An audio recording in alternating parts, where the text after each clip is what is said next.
नमस्कार। Banking law के unit third I mean negotiable instrument, ये बहुत ही इम्पॉर्टेंट चैप्टर है, टॉपिक है। निगोशिएबल इंस्ट्रूमेंट यानी परकाम में लिखित अधिनियम। अगर हम पिछले ईयर के क्वेश्चन को रीड करें तो negotiable instrument act I mean ये जो क्वेश्चन है, define negotiable instrument, what are the general presumption relating to negotiable instrument, इससे रिलेटेड क्वेश्चन कई बार पूछे जा चुके हैं। अगर हम पिछले साल के प्रश्न पत्रों का क्वेश्चन पेपर का रीड करें तो 2013 को देखें तो जो पहला क्वेश्चन है, what do you mean by negotiable instrument, discuss their charities, ये उसी टॉपिक से रिलेटेड है। और दूसरा देखा जाए तो 2014 में शॉर्ट नोट पूछा है, नंबर 1 निगोशिएबल इंस्ट्रूमेंट, और इसके अलावा 2015 में भी क्वेश्चन नंबर 1 लॉन्ग क्वेश्चन पूछा है, और इसके अलावा 2016 में देखा जाए तो 16 में भी क्वेश्चन नंबर 1 लॉन्ग क्वेश्चन ही पूछा है।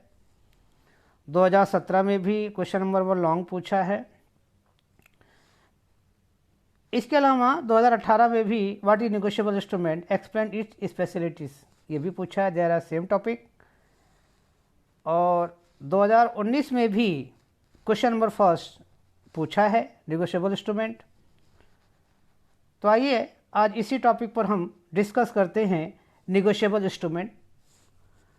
क्वेश्चन है, define negotiable instrument, what are the general presumption relating to negotiable instrument. या तो इस तरह से पूछेगा या तो दूसरे तरीके से पूछेगा आपको कंफ्यूज करने के लिए। What do you mean by negotiable instrument, discuss it's charities, या डिस्कस इट्स एलिमेंट, यानी परकाम लिखत से आप क्या समझते हैं, परकाम लिखत के विशेषताएं बताइए। तो इस तरह से क्वेश्चन पूछा जाता है। तो ये जो क्वेश्चन हैं, the answer shall consist of following important point. Number 1, negotiable instrument definition में हमने इसमें 2 जगह इसको डिफाइन किया गया है। एक जगह negotiable instrument act 1881 section 13 of the act, यानी धारा 13 में निगोशिएबल इंस्ट्रूमेंट के बारे में बताया गया है। दूसरा है presumption related to negotiable instrument, यानी अवधारणा से संबंधित, जिसमें कंसिडरेशन है, डेट है, टाइम ऑफ एक्सेप्टेंस है, टाइम ऑफ ट्रांसफ़र है, ऑर्डर ऑफ इंडोर्समेंट है, स्टैम्प है, holder in due course, dishonour, और थर्ड है नॉन निगोशिएबल इंस्ट्रूमेंट, जो गैर परकाम में लिखत है, जिसको वो निगोशिएबल इंस्ट्रूमेंट के दायरे में नहीं आता है, जिसमें है bill of loading and railway receipt, LIC policy, share certificate, postal order, debentures, Airways bill. Now start negotiable instrument. Negotiable instrument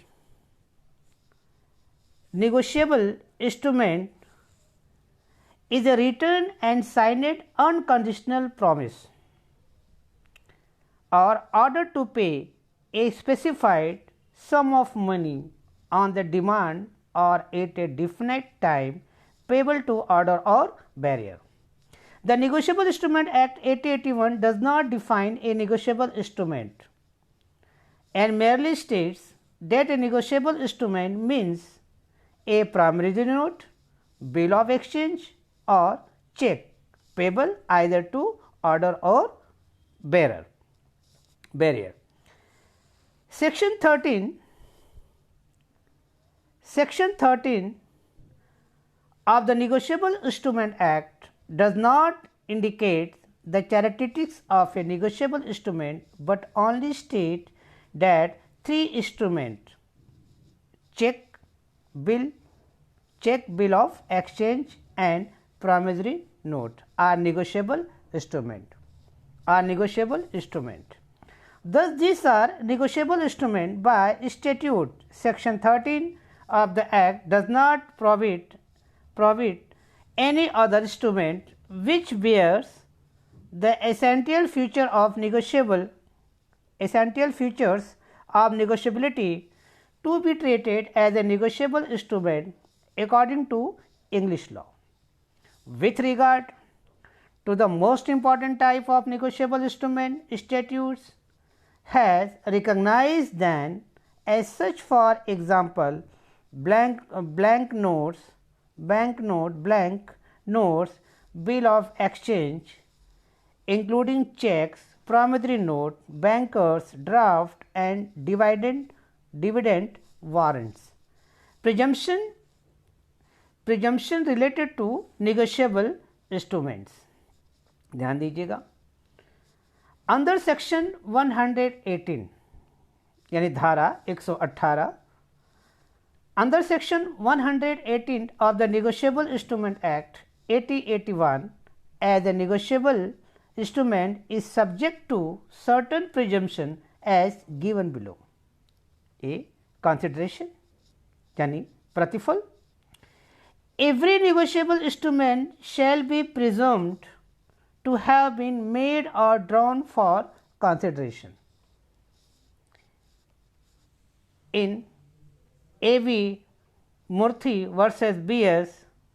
Nagavashana, it was observed that a negotiable instrument is presumed to the drawn for consideration and dismissal of complaint of dishonor of check at threshold on the ground that an amount was advanced for year back and thus the debt is not enforceable.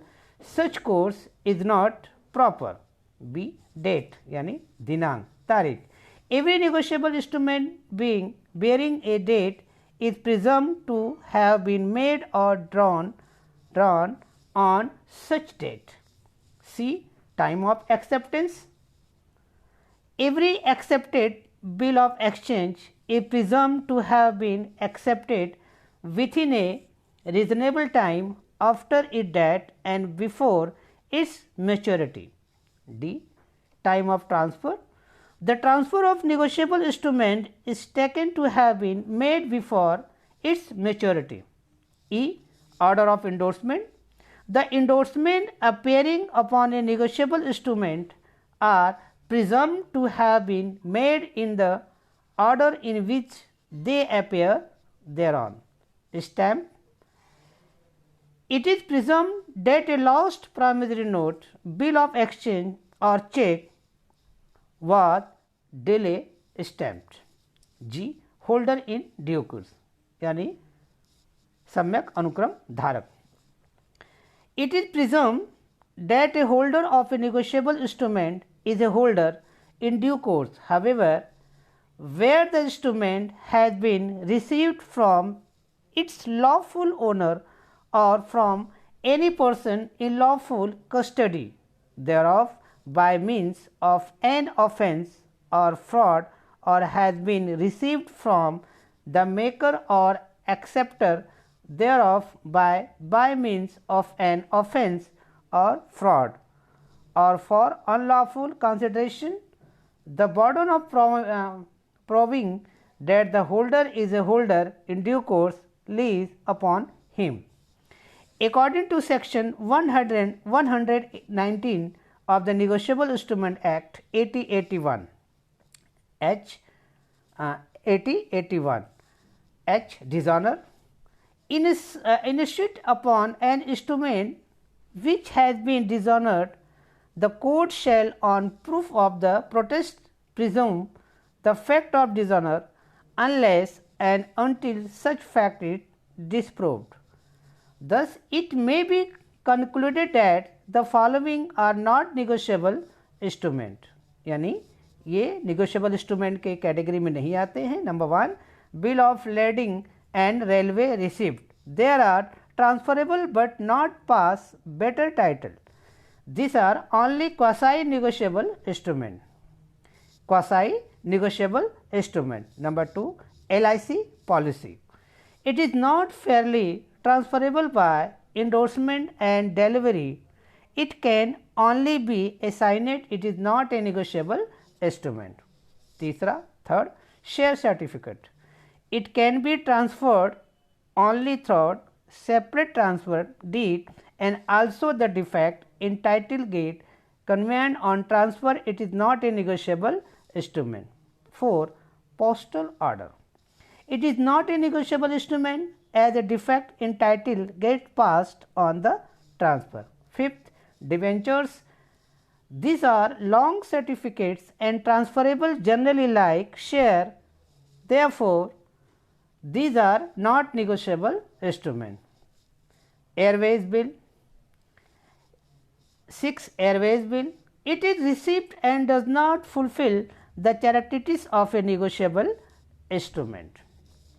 तो overall अगर हम negotiable instrument की बात करें तो negotiable instrument act में कहीं पर भी किसी भी सेक्शन में निगोशिएबल इंस्ट्रूमेंट को परकाम्य लिखत को परिभाषित नहीं किया गया है। परिभाषित करने की बजाय निगोशिएबल इंस्ट्रूमेंट एक्ट 1881 सेक्शन 13 में यानी धारा 13 में केवल ये बताया गया है कि देयर आर 3 निगोशिएबल इंस्ट्रूमेंट, केवल 3 ही परकाम्य लिखत को कहा है, जैसे नंबर 1 प्रॉमिसरी नोट यानी वचन पत्र, नंबर 2 बिल ऑफ एक्सचेंज विनिमय पत्र, और नंबर 3 चेक। निगोशिएबल इंस्ट्रूमेंट सेक्शन 3 के according there are 3 negotiable instrument. Number 1 promissory note यानी वचन पत्र, बिल ऑफ एक्सचेंज विनिमय पत्र और चेक। इसके अलावा नॉन निगोशिएबल इंस्ट्रूमेंट में बहुत सी चीज़ें आती हैं, जैसे डिमांड ड्राफ्ट है, बैंक ड्राफ्ट है, पोस्टल ऑर्डर है, रेलवे रिसिप्ट है, और इसके अलावा जो भी चीज़ें हैं वो सब, जैसे LIC पॉलिसी है, शेयर सर्टिफिकेट है, पोस्टल ऑर्डर है, डिवेंचर्स है, एयरवेज बिल है, ये सब निगोशिएबल इंस्ट्रूमेंट के दायरे में नहीं आती, क्योंकि परकाम्य लिखत अधिनियम 1881 की धारा 3 में केवल 3 चीज़ों को ही निगोशिएबल इंस्ट्रूमेंट माना गया है। एक वचन पत्र, दूसरा विनिमय पत्र और तीसरा चेक। तो ये टॉपिक एग्जामिनेशन के पॉइंट ऑफ व्यू से बहुत ही इम्पॉर्टेंट है। और इसमें भी निगोशिएबल इंस्ट्रूमेंट में अगर देखा जाए तो निगोशिएबल इंस्ट्रूमेंट एक्ट 1881 सेक्शन 4 में जो है धारा 4 में वचन पत्र को बताया गया है, उसकी परिभाषा दी गई है, उसके एलिमेंट्स को बताया गया है। धारा 5 में बिल ऑफ एक्सचेंज को डिफाइन किया गया है, उसके कैरेक्टरिस्टिक्स बताए गए हैं, उसके लक्षण बताए गए हैं। और धारा 6 में जो है वो चेक को परिभाषित किया गया है, चेक की परिभाषा बताई गई है, चेक की विशेषताएं बताए गए हैं, चेक के लक्षण बताए गए हैं।